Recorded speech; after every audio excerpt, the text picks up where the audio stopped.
அனைவருக்கும் வணக்கம். தெய்வீக பலன்கள் சேனல் சார்பாக தங்களை அன்புடன் வரவேற்கிறோம்.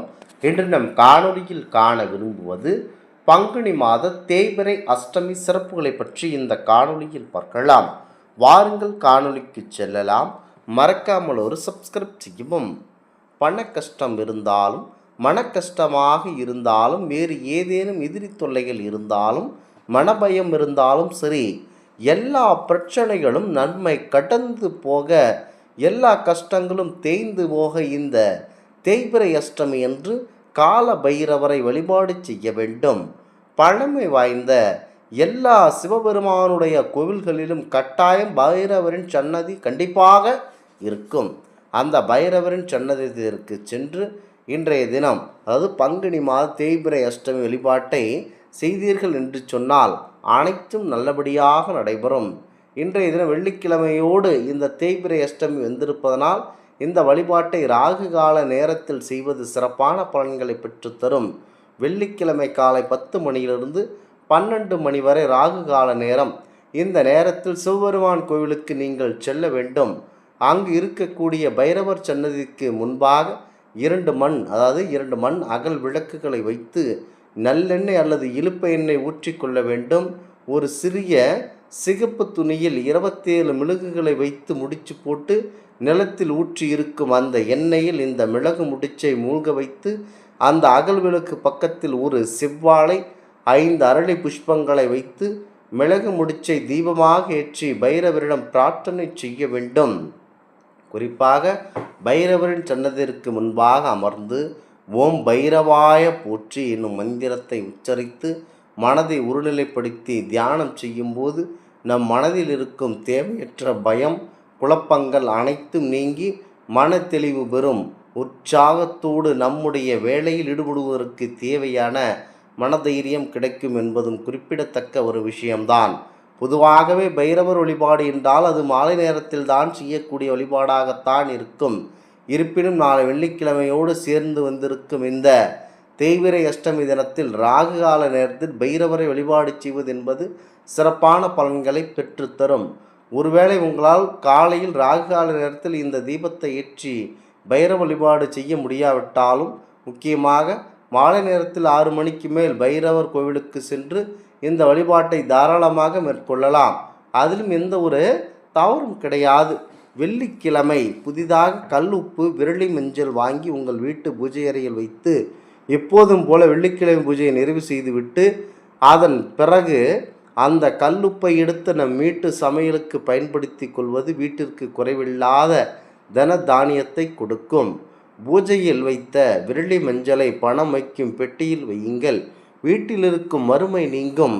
இன்றைய தினம் நம்பிக்கையோடு காவல் தெய்வமான பைரவன் பாதங்களை பற்றி கொள்பவர்களுக்கு வாழ்நாள் முழுவதும் அந்த பைரவர் காவலாக நின்று துணை புரிவார் என்பது நம்பிக்கையோயே நம்முடைய மனதில் ஆழமாக பதிய வைத்து இந்த நினைவை நினைத்து கொண்டு பைரவரை தாராளமாக வழிபாடு செய்யலாம். குறிப்பாக தேய்பிறை அஷ்டமி என்றாலேயே அனைத்தும் பைரவரின் கையில் இருக்கும். பங்குனி மாத அஷ்டமி திரியம்பகாஷ்டமி என்று அழைக்கப்படுகின்றன. பைரவர் என்றால் பயத்தை நீக்குபவர் என்று பொருள். ஒவ்வொரு மாதம் வரும் தேய்பிறை அஷ்டமிக்கு ஒரு பெயர் உள்ளது. சித்திரை மாதம் சனாதன அஷ்டமி, வைகாசி மாதம் சதாசிவாஷ்டமி, ஆனி மாதம் பகவதாஷ்டமி, ஆடி மாதம் நீலகண்டாஷ்டமி, ஆவணி மாதம் சிவாஷ்டமி, புரட்டாசி மாதம் சம்பஷ்டமி, ஐப்பசி மாதம் ஈஸ்வராஷ்டமி, கார்த்திகை மாதம் ருத்ராஷ்டமி, காலபைரவாஷ்டமி, முக்கியமாக மார்கழி மாதம் சங்கராஷ்டமி, தை மாதம் தேவாஷ்டமி, மாசி மாதம் மகேஸ்வராஷ்டமி, பங்குனி மாதம் இந்த பங்குனி மாதத்தில் திரியமங்காஷ்டமி என்று அழைக்கப்படுகின்றன. அஷ்டமி என்பது 8வது திதி. அது வைணவத்தில் கண்ணனுக்கு உரியது, சைவத்தில் சிவபெருமானுக்கு உரியது, குறிப்பாக காலபைரவருக்கு உரியது, சக்தி வழிபாட்டில் துர்க்கைக்கு உரியது.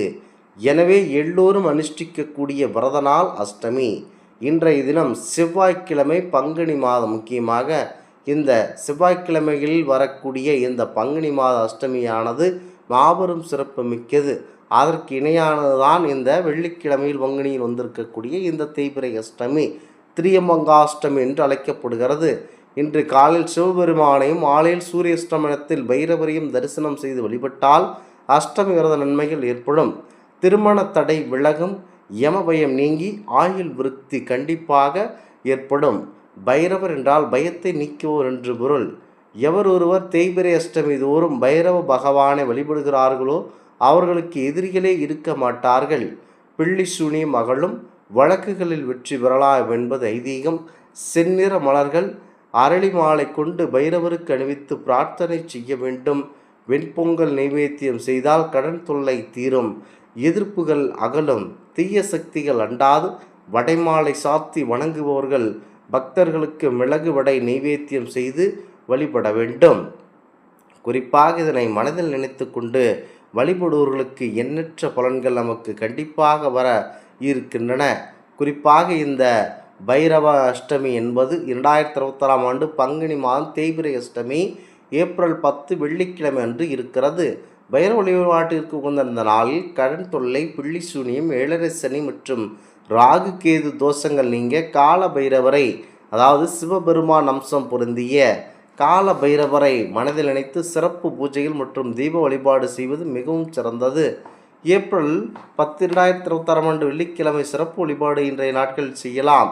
சிவபெருமான் அம்சம் கொண்ட பைரவரை செவ்வரளி மலர்கள் சாற்றி நல்லெண்ணெய், நெய், இலுப்பை எண்ணெய் போன்றவற்றால் தீபம் ஏற்றி வழிபடலாம். துன்பங்கள், பயம் நீங்கி செல்வ செழிப்பு உண்டாகும். இந்த நாள் பைரவர் சிவனுடைய தீப்பிழம்பில் இருந்து உருவானதாக கருதப்படுகிறது. இதனால் இது பைரவாஷ்டமி என்றும் போற்றப்படுகிறது. அதிகாலையில் எழுந்து நீராடி பைரவர் படத்திற்கு முன் அகல் விளக்கு ஏற்றி வழிபட வேண்டும். பைரவருக்கு விருப்பமான வடைமாலை சாற்றியும் தயிர் சாதம் நைவேத்தியம் செய்தும் தாராளமாக வழிபாடு செய்யலாம். இந்த ஆன்மீக தகவல் உங்களுக்கு பிடித்து இருந்தால் தெய்வீக பலன்கள் சேனலை கண்டிப்பாக சப்ஸ்கிரைப் செய்து கொள்ளவும். மீண்டும் ஒரு நல்லதொரு காணொளியில் உங்களை சந்திக்கிறோம். நன்றி, வணக்கம்.